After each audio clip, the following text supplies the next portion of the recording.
প্রিয় দর্শক, আসসালামু আলাইকুম। আপনারা যে হর্তুকি খান, হর্তুকি বাস্তবে কেউ দেখেন নাই, এই যে দেখেন, এটা হর্তুকি গাছ। যারা কালামপুর বাজার মামার শরবত খান, তার মেন প্রোডাক্ট হলো এই হর্তুকিটা। এটা দেশীয় হর্তুকি।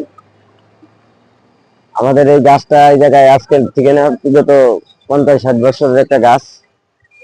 এটা ধামরাই থানা ইউনিয়ন কাউন্সিল বলে, কালামপুর যাওয়ার রাস্তা।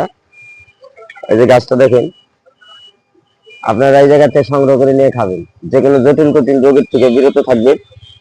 ভর্তুকিতে আপনার 82টা রোগের কাজ করে। আপনারা এই ভর্তুকি গুলো ব্যবহার করবেন। এই যে ভর্তুকি গাছটা দেখাই,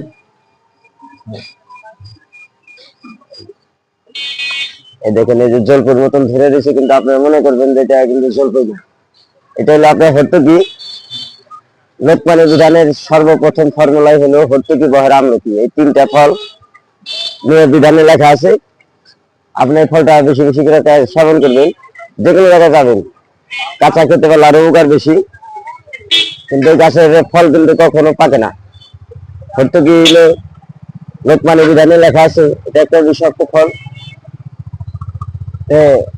এটা নিয়ে বহুত কিতাবে বর্ণনা আছে। আপনারা এই ফলটা খাবেন। আপনি হর্তুকি গাছটা সচরাচর সব জায়গায় পাওয়া যায়, দেশীয় হর্তুকি। হ্যাঁ, আপনি হর্তুকি গুলা সেবন করার ব্যবস্থা করবেন এবং এটা খাবেন।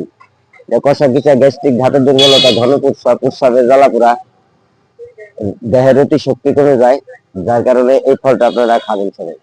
রাখি গাইস, আসসালামু আলাইকুম। আমার এই ভিডিওটা বেশি বেশি শেয়ার করে দিবেন 10 জনকে জানা এবং বোঝার জন্য।